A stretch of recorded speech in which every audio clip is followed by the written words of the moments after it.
Assalamualaikum warahmatullahi wabarakatuh. Nama saya Muhammad Fikri Maulana, NIM 074 dari kelas 3D.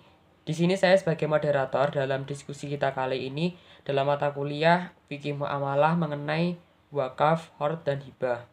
Adapun anggota kami dari kelompok 11, yang pertama Adelia Wibisono, NIM terakhir 030, yang kedua Erlina Novita Anggraini, NIM terakhir 053, dan saya sendiri Muhammad Fikri Maulana, NIM terakhir 074, dan yang keempat Rizka Amalia, NIM terakhir 126.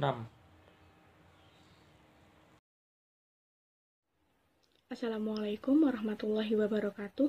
Perkenalkan, nama saya Erlina Novita Anggraini, NIM 053. Di sini saya akan menjelaskan yang pertama adalah pengertian tentang wakaf. Wakaf adalah al-hab, pengertian mengenai bahasa yang berasal dari kata kerja habasa yahbisu habsan, adalah menjauhkan orang dari sesuatu atau memenjarakan, yang kemudian berkembang menjadi habasa, yang berarti mewakafkan harta karena Allah.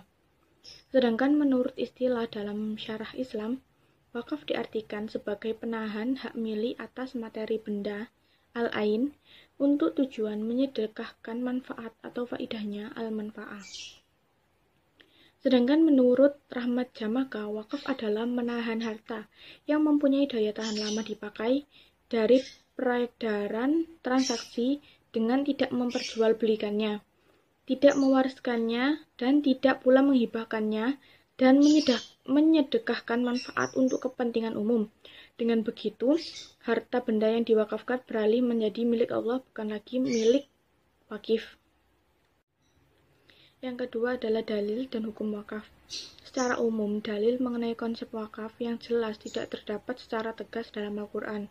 Karena wakaf termasuk infak fisabilillah, maka dasar yang digunakan para ulama dalam menerangkan konsep wakaf didasarkan dengan ayat Al-Quran yang menjelaskan tentang infak fisabilillah dan hadis Nabi Muhammad SAW.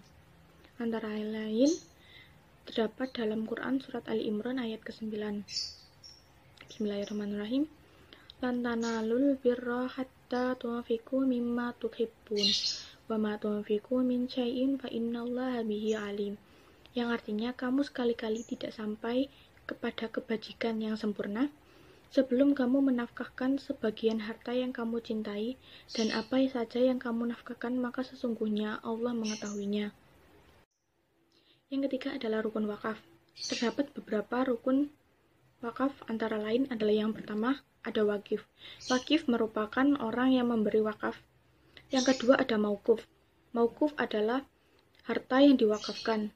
Yang ketiga ada mauquf alaih. Mauquf alaih merupakan orang yang diberi wakaf. Yang keempat ada siwot. Siwot wakaf merupakan pernyataan pemberian wakaf kepada penerimanya. Yang keempat ada syarat-syarat wakaf. Terdapat beberapa syarat wakaf, antara lain yang pertama, seorang wakif disyaratkan orang yang mampu bertransaksi di antara usia balik, berakal, dan tidak terpaksa.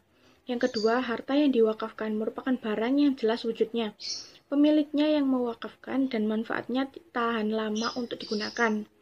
Yang ketiga, orang yang diberi wakaf dapat dimaksudkan kepada satu orang, dua orang, atau lebih, namun masih dalam jumlah yang ditetapkan. Yang jelas, orang tersebut mampu untuk melakukan transaksi saat terjadinya proses wakaf. Yang keempat ada syarat sihot wakaf. Ialah wakaf disihotkan baik tulisan maupun dengan isyarat.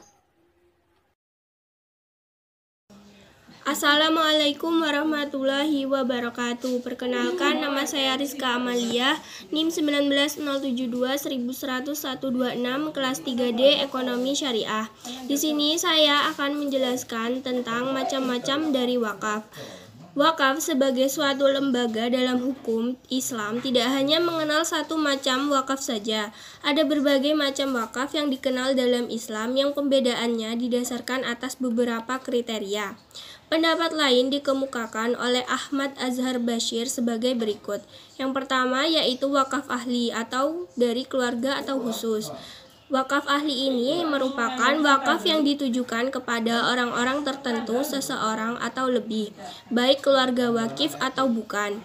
Yang kedua yaitu wakaf khairi atau wakaf umum, adalah wakaf yang sejak semula ditujukan untuk kepentingan umum, tidak dikhususkan untuk orang-orang tertentu. Selanjutnya yaitu membahas tentang hikmah-hikmah dari wakaf. Tujuan wakaf bukan sekedar mengumpulkan harta sumbangan, tetapi mengandung banyak segi positif bagi umat manusia. Di antaranya yang pertama yaitu menunjukkan kepedulian terhadap kebutuhan masyarakat. Yang kedua, pembinaan hubungan kasih sayang antara wakif dengan anggota masyarakat. Yang ketiga yaitu keuntungan moral bagi wakif, yaitu kucuran pahala secara terus-menerus selama wakafnya dimanfaatkan penerima wakaf. Pahala yang dalam istilah Al-Quran sawab adalah kenikmatan abadi di akhirat kelak. Yang keempat yaitu sumber pengadaan sarana ibadat, pendidikan, kesehatan, perumahan, dan lain sebagainya untuk masa yang lama.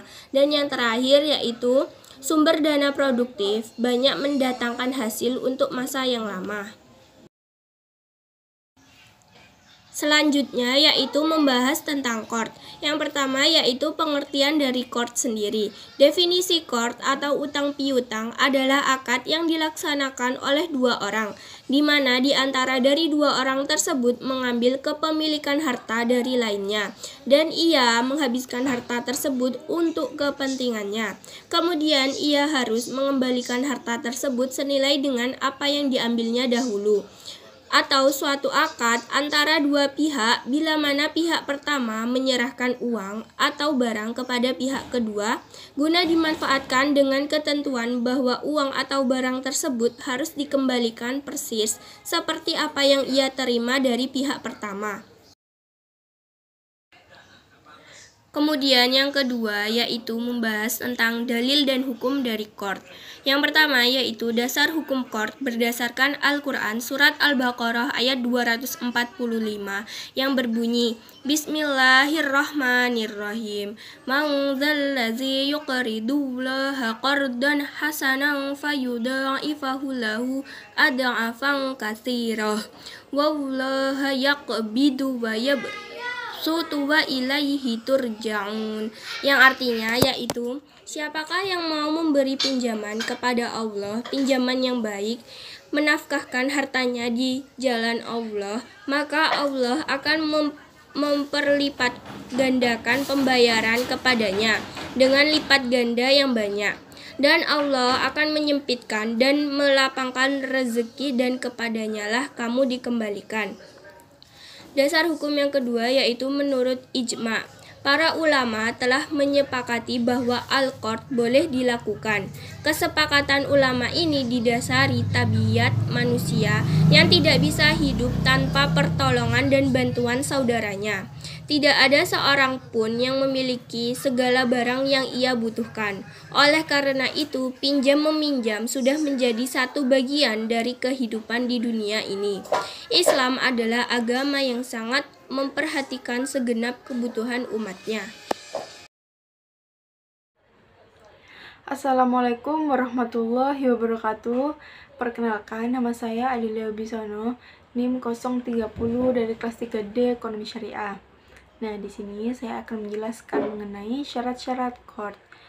Wahbah Al-Zuhaili menjelaskan bahwa secara garis besar ada 4 syarat yang harus dipenuhi dalam akad qard, yaitu yang pertama, akad qard dilakukan dengan sigot ijab dan qabul atau bentuk lain yang dapat menggantikannya, seperti mu'attah atau akad dengan tindakan atau saling memberi dan saling mengerti. Yang kedua, kedua belah pihak yang terlibat akad harus cakap hukum atau berakal balik dan tanpa paksaan. Yang ketiga, menurut kalangan Hanafiyah, harta yang dipinjamkan haruslah harta yang ada padanannya di pasaran atau padanan nilainya atau misil. Sementara menurut jumhur ulama, harta yang dipinjamkan dalam qard dapat berupa harta apa saja yang dijadikan tanggungan. Yang keempat, Ukuran, jumlah, jenis, dan kualitas harta yang dipinjamkan harus jelas agar mudah untuk dikembalikan. Berikutnya ada rukun qard. Rukun utang piutang ada 4 macam, yaitu yang pertama ada pihak peminjam atau muqtarid. Pihak peminjam yaitu orang yang meminjam dana atau uang kepada pihak pemberi pinjaman. Yang kedua ini pihak pemberi pinjaman atau mukrid. Pihak pemberi pinjaman yaitu orang atau badan yang memberikan pinjaman dana atau uang kepada pihak peminjam. Yang ketiga ada dana atau qard atau barang yang dipinjam.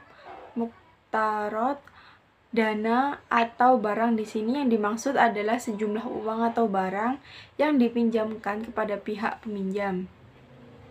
Yang keempat, ijab qabul atau sigot.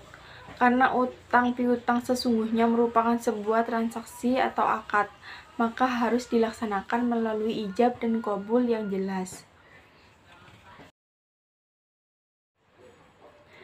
Nah, selanjutnya ada al-qard dan aplikasi. Yang pertama, pelaksanaan dan sigot. Qard dianggap sah apabila dilakukan terhadap barang dagangan yang dibolehkan syara. Selain itu, qard pun dianggap sah sesudah adanya ijab dan qabul, seperti pada jual beli dan hibah. Yang kedua, waktu dan tempat pengembalian qard. Para ulama 4 mazhab telah sepakat bahwa pengembalian barang pinjaman hendaknya di tempat bila mana akad qard itu dilaksanakan. Nah, adapun untuk waktu pengembalian harta pengganti ialah kapan saja terserah kehendak si pemberi pinjaman sesudah peminjam menerima pinjamannya, karena qard merupakan akad yang tidak mengenal batas waktu.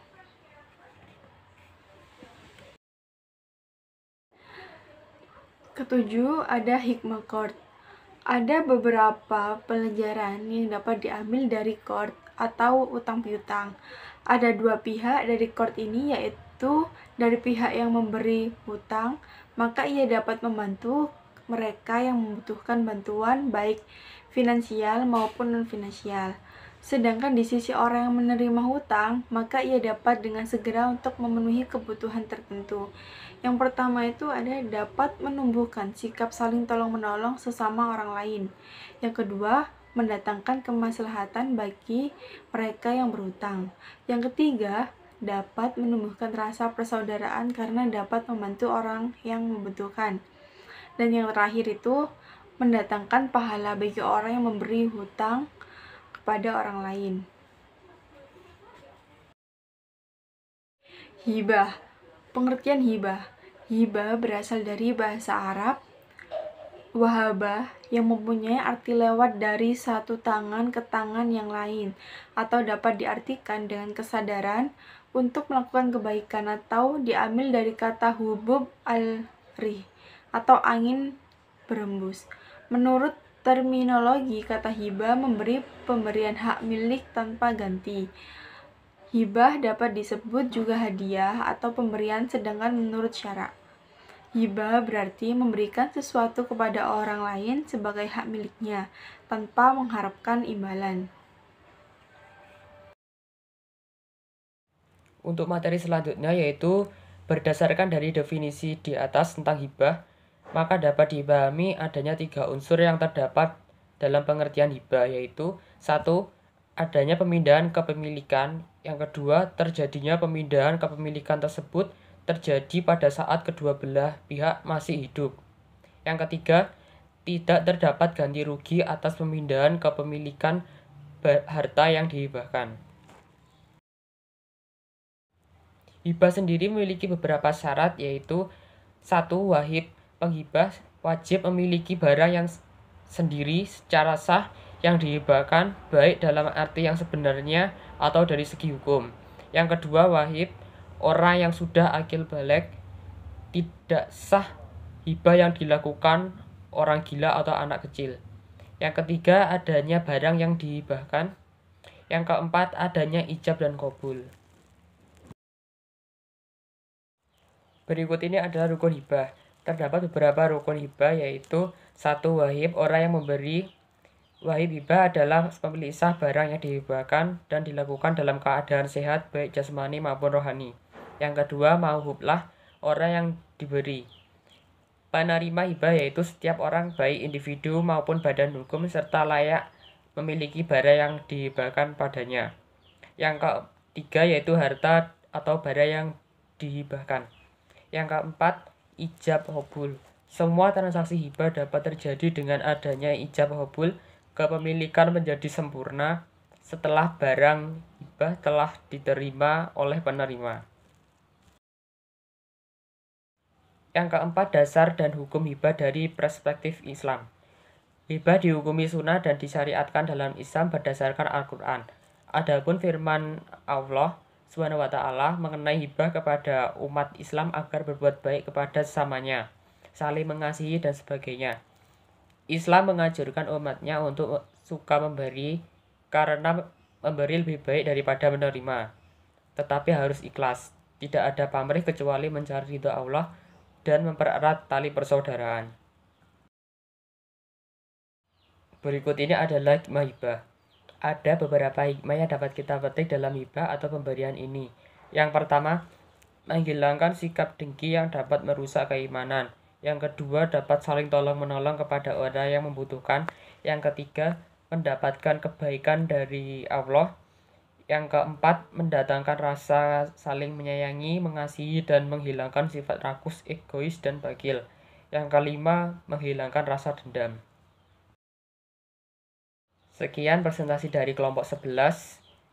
Ada kurang lebihnya saya mohon maaf yang sebesar-besarnya. Semoga ilmunya dapat bermanfaat. Sekian, wassalamualaikum warahmatullahi wabarakatuh.